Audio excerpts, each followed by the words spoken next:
Georgia State sports fans, thank you for tuning in to another episode of Primetime Sportz. I'm Nathan Nair.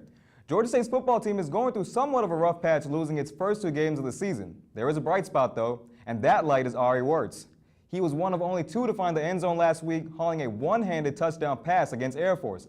Primetime Sportz' Rashad Milligan caught up with Wirtz to talk about his emergence on this team.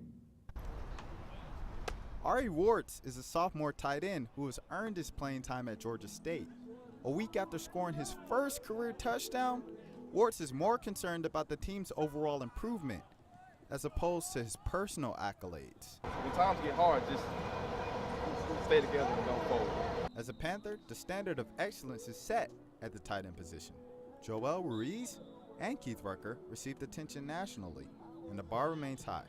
The fact that it's already like 7 of us, it just brings out the competitors in all of us. So we all just compete every day. We all go to the board drills, we compete in routes on air, whatever it is. We always just want to make sure we can be the best at it. When it comes to Wirtz, his notoriety goes beyond the football field. I made the jug walk when I was in like 10th grade of high school. It was all a joke at first, and then people started liking it. So I made a video and it went viral. It had like 10,000, maybe 11,000 retweets, and then after that, everybody just started jug walking. Can you show us how to jug walk? Oh yeah, I can show you real quick. Okay, all right. It's just a little something like this here, man. You gotta brush it off, and you gotta throw it down, man. Simple. Yeah, there it is, dog. There it is. You gotta. Yeah, brush it off, throw it down. Yeah, ooh, you got it. Yeah, you smooth, man. Like Smooth, that. Yeah. All right, so Ari Wirtz here for jug walking all the way to Wisconsin tomorrow.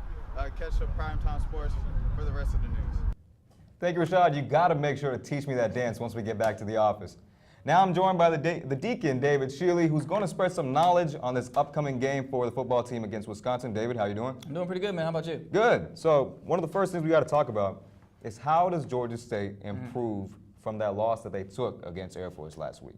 Okay, well, Georgia State has to improve everything. Okay, let's just be honest. Everything about Georgia State is not good right now. When you're 0-2, something is wrong. And let's be real, everything is wrong. But what really stands out to me is the rushing defense and the rushing offense. Okay, we're going to start with the rushing defense. And for the past 2 games against Ball State and Air Force, Georgia State has allowed a total of 789 rushing yards.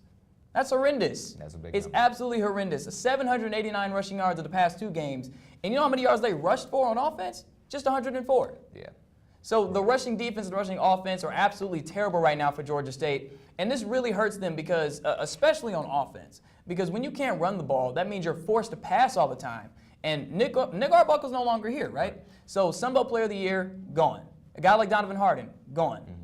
And we'll talk about it a little bit later, but Penny Hart, he's hurt right now. Right. You know, so for Georgia State to be unable to run the football effectively, it hurts the entire offense, and it makes their offense have to get off the field. Putting their defense back on the field makes them tired, and that's why Air Force had 45 minutes of possession time last game. Right. We know that Wisconsin is a very strong team, but from your analysis, do you know of any weaknesses that Georgia State can exploit for this upcoming week? So the only weakness that I see, for lack of a better term, would be to the senior running back Corey Clement. Corey Clement tweaked his ankle in the first half of the game against Akron last week. And in that first half alone, this is how good this guy is, 111 rushing yards just in that first half. So losing him is a big deal for Wisconsin. He's one of the leaders on that offense, him being a senior, of course. So coming in for him will be Taywan Deal, who's a sophomore. He only had 58 rushing yards on 12 attempts in the game versus Akron in the second half, taking over for Clement. So losing Clement does hurt the Wisconsin offense, but Deal is a good guy, and with Georgia State allowing near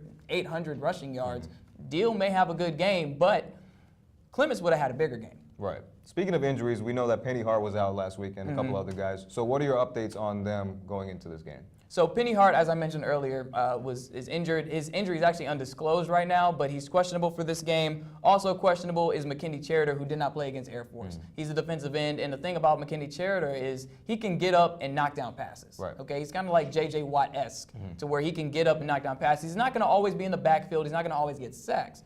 But he will be there to make some plays in the passing game in terms of swatting down passes and giving his DBs and linebackers a chance to intercept the pass. Yeah. The other receiver, Todd Boyd, his injury is actually, we know it's his back, and he's also questionable for this game. So losing Penny Hart and possibly Todd Boyd does hurt the Georgia State offense. We already said they have to pass a lot because the rushing offense isn't very good. So the passing offense losing 2 weapons makes it even worse. Right. And then when it comes to passing defense, McKinney Chariter being out, that also hurts. But like I said, all questionable. They may be game time decisions. Right. And if they can go, then they should. Well, let's hope Georgia State can do something positive against Wisconsin coming up. David, thank you for spreading some knowledge today, man. No problem, man. Keep up the good work. Thank you, thank you. The football team isn't the only one traveling out of state. Coach Ron Hunter of the men's basketball team traveled to Washington, D.C., along with other Division I basketball coaches to shed more light on the importance of cancer research. Primetime Sports reporter Justin DeWitt has more. Earlier this week, Georgia State head basketball coach Ron Hunter collaborated with American Cancer Society in Washington, D.C. for a cancer awareness rally with more than 700 survivors and patients. Before he left, I got in contact with Coach, and he expressed to me how important it is to raise awareness about this deadly disease. He says, quote, "I think asking Congress to continue to raise funding for research is extremely important because of the level of effect it has on everybody. This is his first time being involved in this fashion, but he's glad to bring awareness and push for funding research in any possible way and hopes to be a small part in eliminating cancer. While he's away, he has the team lifting and conditioning for the upcoming season. They're all excited about the new season and expect to be ready to go come October. For Primetime Sports, I'm Justin DeWitt." Thank you, Justin. It's great to see Coach Hunter take some time to address an important topic such as this. Now on to the green. The ladies of the golf team are coming off a 5th-place finish at the USA Intercollegiate against South Alabama.